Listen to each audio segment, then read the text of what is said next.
کرتے ہیں. تو اس وقت جو کھیل ہو رہا ہے اس میں مولانا باہر کی قوتوں کے اعلی کار بنے ہیں یا نہیں بنے، ایک حقیقت ضرور ہے کہ یہ جو ملک کی جو کچھ کیا جا رہا ہے اس سے ملک کی خدمت نہیں ہو رہی. خدمت بہرحال ملک دشمن قوتوں کی ہو رہی ہے جو مولانا کرنے جا رہے ہیں. کیا مولانا صاحب کہتے ہیں جی 15 لاکھ کا مجمع میں یہاں پر لے آؤں گا؟ مولانا صلاحیت رکھتے ہیں، اتنی کیپیسٹی ہے کہ 15 لاکھ لوگ جو ہے وہ یہاں پر دیکھیں جمع کر ہو دیں؟ سکتا ہے کیونکہ یہ مدارس سے لوگ لیتے، مدارس میں بچے بہت ہیں، اور بچے چونکہ یہ یونیورسٹیوں اور دوسرے اسٹوڈنٹ سے بڑا فرق ہوتا ہے. مدارس پہ ٹیچر کا جو انفلوئنس ہے وہ بہت ہی زیادہ. اس کی وجہ یہ کہ یہ 24 آورز بچے وہاں ہوتے ہیں، وہیں ہاسٹل ہے، وہیں رہتے ہیں، کھانا پینا وہیں ہے. سو ان کے نہ ماں باپ پاس ہوتے ہیں، نہ کوئی بزرگ پاس ہوتا ہے جو ان کو گائیڈ کرے یا رہنمائی دے. وہ 100% انہی ٹیچر جن کے ساتھ رات دن ہوتے ہیں ان کے اشاروں پہ ناچتے ہیں، لہذا ان سے کچھ کروانا کوئی بعید نہیں.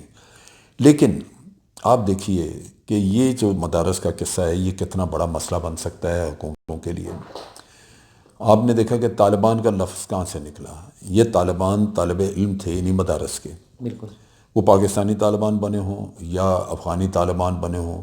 افغان طالبان بنے تو آج 18-19 سال سے وہاں پہ بھی انسرجنسی جاری ہے. پاکستانی طالبان بنے تو وہ بھی آپ دیکھ لیجئے. اور آج جب مولانا ان طالبان کو لے کے آ رہے ہیں تو اگر ان سے مذہب کے نام پہ کوئی شدت پسندی کروائی جاتی ہے، شدت کا کام، کوئی وائلنس کروائی جاتی ہے، تو وہ کہنے کو تو اس تحریک کا حصہ ہوگی لیکن بنیادی طور پہ وہ بھی ایک ٹیررزم کی شکل ہے، دہشت گردی ہے.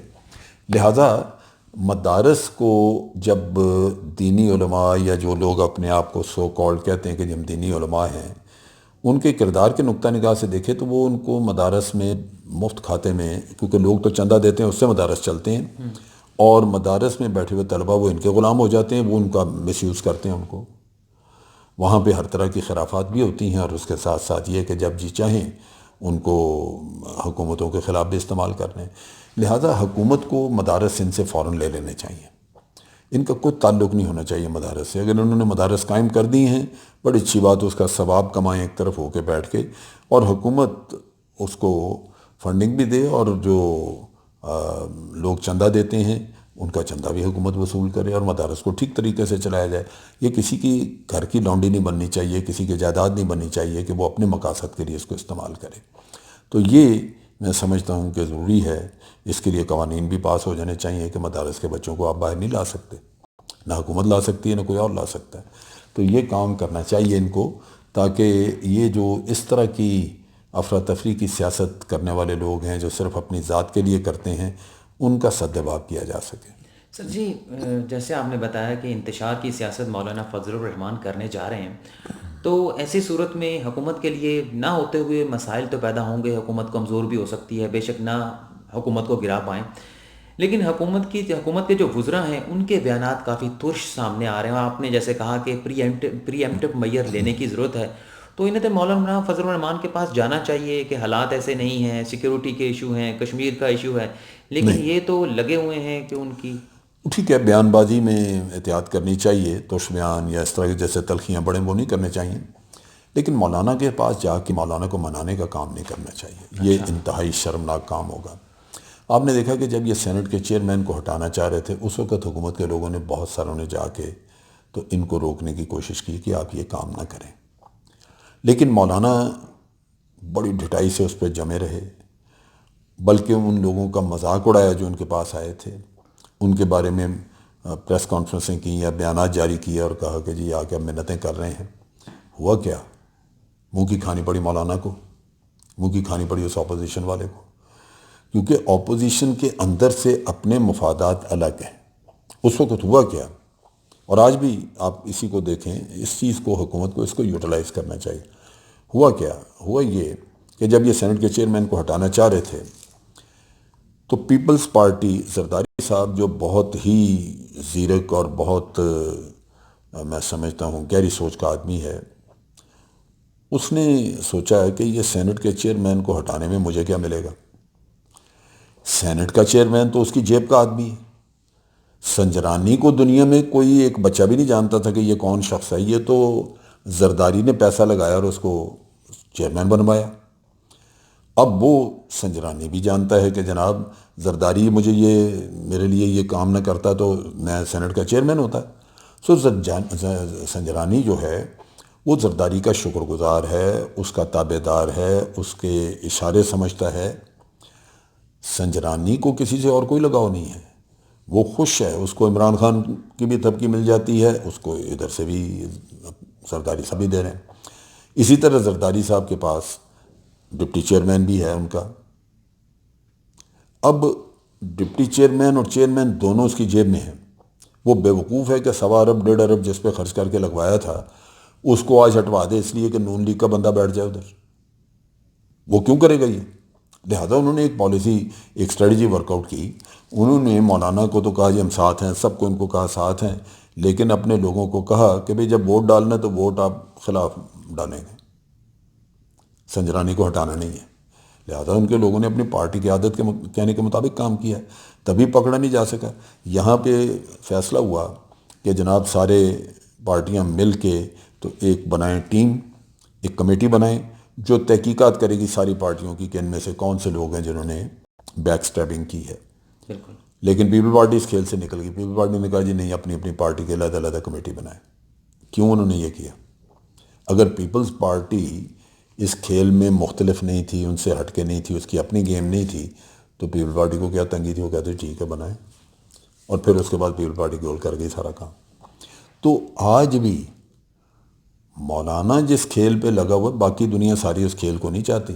دیکھیں یہاں افراتفری مچتی ہے، اس کے بعد اگر سسٹم ڈی ریل ہو جائے، یہ کوئی ضروری تو نہیں کہ عمران خان ہٹے تو پھر اس کے بعد بڑا، یہ تو آپ دیکھیں نا، یہ کوئی نارمل ہٹنا نہیں ہے کہ بھئی ایک آدمی ہے پارلیمنٹ میں آپ گئے، اس کے خلاف نو کانفیڈنس ہوئی، یہ آئین کا آئینی طریقہ آ گیا، نو کانفیڈنس ہوئی، ایک بندہ ہٹا، آگے طریقہ موجود، آئین بتاتا ہے کہ یہ کریں.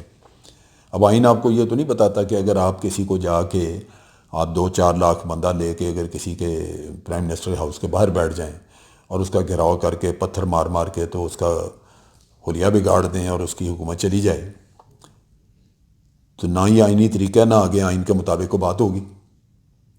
جب آپ غیر آئینی کام کریں گے، اس طرح حکومت ہٹائیں گے، تو ہو سکتا ہے آگے غیر آئینی قوتیں تیار بیٹھی ہوں.